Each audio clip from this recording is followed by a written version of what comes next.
Alors, la correction de l'exercice 20, page 76, on va la faire en vidéo puisque normalement vous êtes des champions de l'incertitude statistique de type A. Donc, des élèves réalisent le titrage de l'acide éthanoïque contenu dans un vinaigre par de l'hydroxyde de sodium.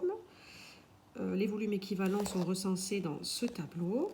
Proposer une méthode permettant de déterminer le volume à l'équivalence. Eh bien, pour le déterminer, il faut effectuer le titrage. Comme c'est un acide, on peut effectuer un titrage pH métrique.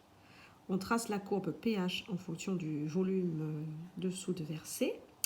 Et on effectue soit la méthode des tangentes, soit la méthode de la dérivée, si on est équipé d'un traitement style régressif. On peut aussi effectuer un titrage conductimétrique, puisque les espèces chimiques mises en jeu sont ioniques, et à ce moment-là, on lit le volume équivalent à la rupture de pente. Pourquoi les valeurs trouvées par les élèves, question 2, sont-elles différentes? Eh bien, pour effectuer un titrage, on prélève tout d'abord la solution titrée à la pipette jaugée, ce dont qui est affecté d'une incertitude. Ensuite, on réalise le titrage, on met le réactif titrant dans une burette. Une burette est aussi entachée par une incertitude. Donc, toute la somme et la composition de ces incertitudes fait qu'au final, les élèves trouvent des volumes différents. Expliquer pourquoi une des valeurs sont aberrantes. Que faut-il en faire? On voit que la valeur numéro 3, 16,3, est aberrante. C'est-à-dire qu'en fait, elle s'écarte complètement des autres. Si vous prenez la petite cible ici, elle n'est pas du tout au centre. Elle serait par exemple sur le cercle rouge extérieur.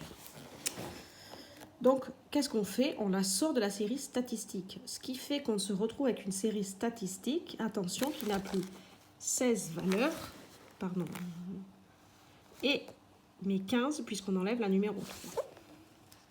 Quelle est la meilleure estimation de la valeur du volume? Eh bien, la meilleure estimation, c'est d'effectuer la moyenne et de calculer ensuite l'incertitude statistique. Donc, c'est parti.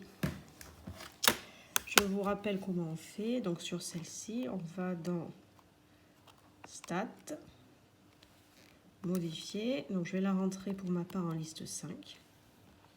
Donc, 12.2. Ensuite, 11.9. 12.3 puisque je saute la numéro 3. 12.4. Ensuite, 11.8. 12.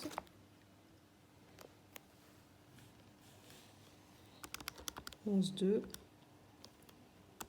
11.6. 12.9. 11.7.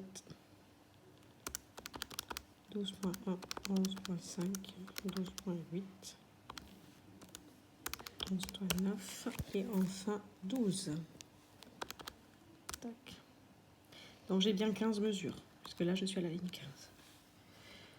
Ensuite, stat calculé, statistique à une variable. J'ai rentré, j'avais dit sur la liste 5, donc seconde L5. Dans calcul fréquence sur ce type de calculateur mérien, calculer.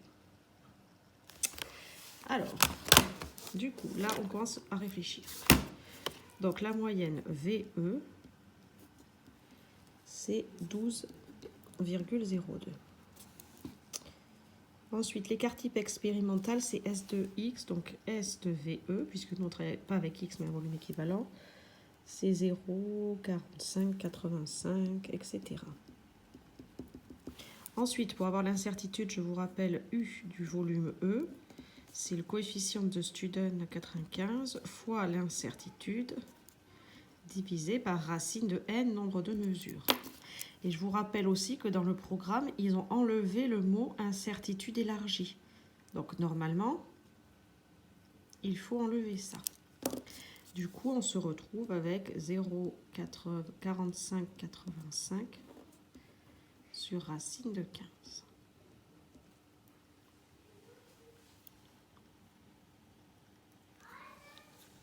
Donc, on fait le calcul, hein, bien sûr. Tac, tac. Donc, je vous rappelle que dans variable, on va chercher la variable statistique. Et on prend S de X, entrée, que l'on divise par racine de 15. 0, 11, 8, 4.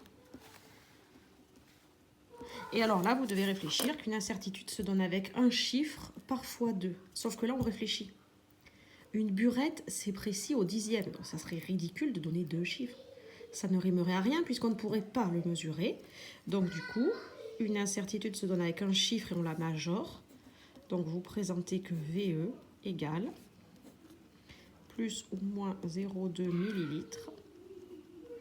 Donc là, mon volume doit être présenté au dixième et on fait un arrondi classique. Donc comme c'est un 2, je laisse le 0. Donc 12,0 plus ou moins 0,2 millilitres. Et voilà.